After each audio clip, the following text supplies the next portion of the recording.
Salut à tous et à toutes. Pour ceux et celles qui me découvrent, moi c'est Manuela et bienvenue sur la chaîne. Aujourd'hui, on va parler d'un thème qui fait rêver beaucoup de monde, investir dans l'immobilier en Allemagne. On entend partout que c'est méga facile, que tu peux facilement devenir un rentier immobilier et décider un 4 matin d'aller vivre dans un pays de ton choix avec tes revenus passifs. Mais est-ce vraiment la réalité? Tu veux savoir qu'est-ce qu'un rentier? Je t'invite donc de ce pas à aller regarder ma vidéo déjà disponible sur mon feed.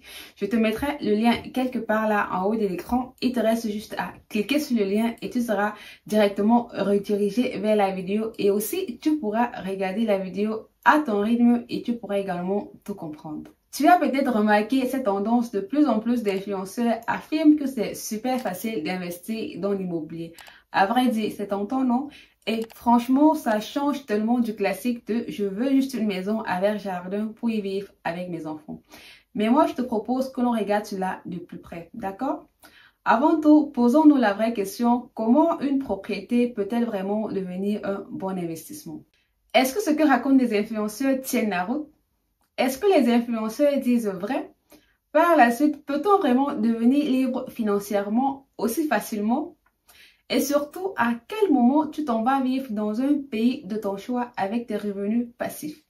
Alors, bienvenue dans la partie 1 du guide ultime de l'immobilier pour les gens normaux. Oui, je parle bien de toi et moi. C'est parti. A few moments later. La question qui te taraude certainement l'esprit, investir dans l'immobilier, est-ce vraiment rentable? Oui, dire qu'on peut générer des rendements grâce à l'immobilier, ce n'est pas faux. Mais avant de te vendre le rêve du style, tu veux un revenu passif facile, rejoins mon groupe ou alors prends une séance de coaching avec moi. Regardons d'abord ensemble les vraies raisons pour lesquelles les gens trouvent l'immobilier cool et investissent le sou dessus. Maintenant, essayons de comprendre pourquoi les gens aiment et achètent l'immobilier. Tout d'abord, il y a la quête de la liberté. Être locataire, ce n'est pas toujours facile. Parfois, ça peut carrément être même énervant et ça peut être galère à la limite. Entre le chauffage qui ne marche pas, les voisins bruyants, les prix des loyers exorbitants allant jusqu'à près de 1000 € pour 59 mètres carrés et j'en passe. Dites-moi également dans les commentaires ce que vous aussi avez déjà vécu ici dans mon logement en tant que locataire. Tu te dis sûrement que ce n'est pas vraiment un bon investissement pour ta vie, n'est-ce pas? Raison pour laquelle certaines personnes préfèrent acheter, vivre chez elles, bref, être dans leur maison car oui, c'est aussi une forme de liberté. Mais dans cette vidéo, je vais plutôt te parler d'un achat comme placement ou alors comme investissement immobilier et pas comme résidence principale.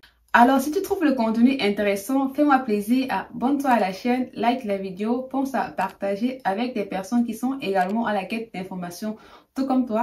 Et surtout, active la cloche de notification pour ne rien manquer de mes prochaines vidéos à venir. Toi qui souhaiterais acheter pour investir, voyons ensemble quels en sont les avantages. Premièrement, tu as les revenus locatifs, c'est-à-dire tu perçois un loyer et tu peux même utiliser ce loyer pour rembourser ton crédit. Au final, la banque te paye ta maison ou presque. Une fois tout cela remboursé, ce loyer devient un revenu passif. Comme second avantage, tu as la protection contre l'inflation. Une propriété est un bien réel, c'est-à-dire même en temps de crise, les gens ont besoin de se loger. Tout en sachant qu'en Allemagne, il y a clairement une pénurie de logements, surtout dans les grandes villes. La demande reste forte, dont les prix ont tendance à augmenter. Mais attention, les prix de l'immobilier ne suivent pas toujours l'inflation à la lettre.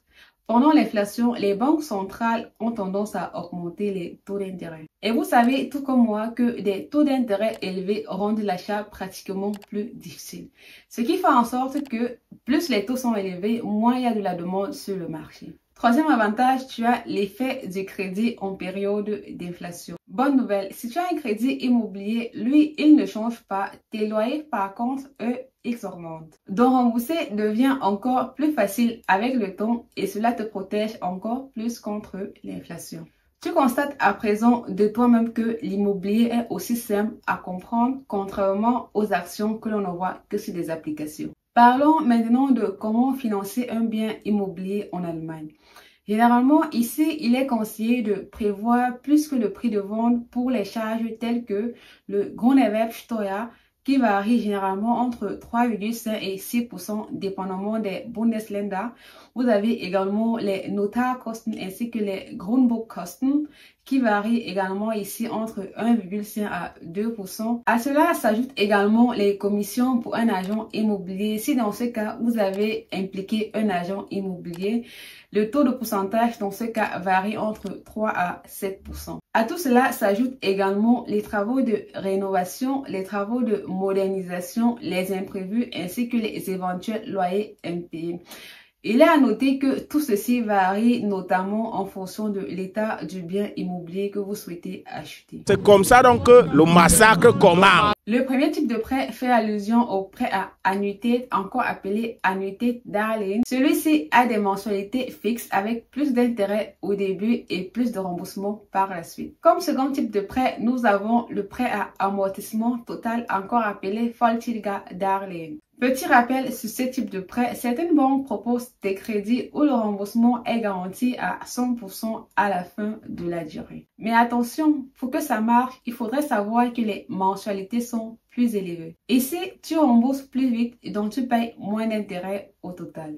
Comme troisième type de financement les plus courantes, nous avons le prêt à amortissement constant, encore appelé le Tilgångsdarlehen. Comme l'indique son nom, les mensualités dans ce type de crédit restent constantes durant toute la durée du prêt. Mais attention, il est important pour toi de savoir qu'au début, tu rembourses surtout les intérêts et très peu de capital. Il faut également mentionner qu'ici, au fil du temps, la part des intérêts diminue et celle du remboursement augmente.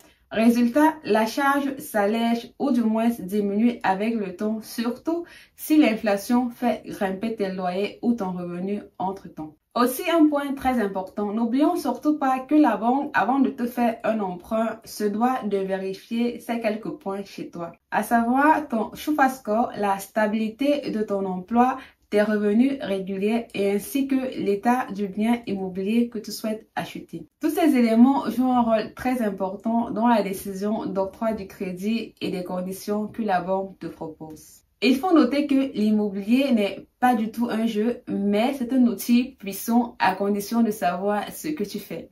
Alors, prête à construire ton patrimoine immobilier en Allemagne? Sur ce, fais-moi plaisir, abonne-toi à la chaîne, like la vidéo, commente, partage avec ton entourage et surtout active la cloche de notification pour ne rien manquer de mes prochaines vidéos à venir. Sur ce, on se dit à très bientôt pour la partie 2 dans une prochaine vidéo. Bye bye!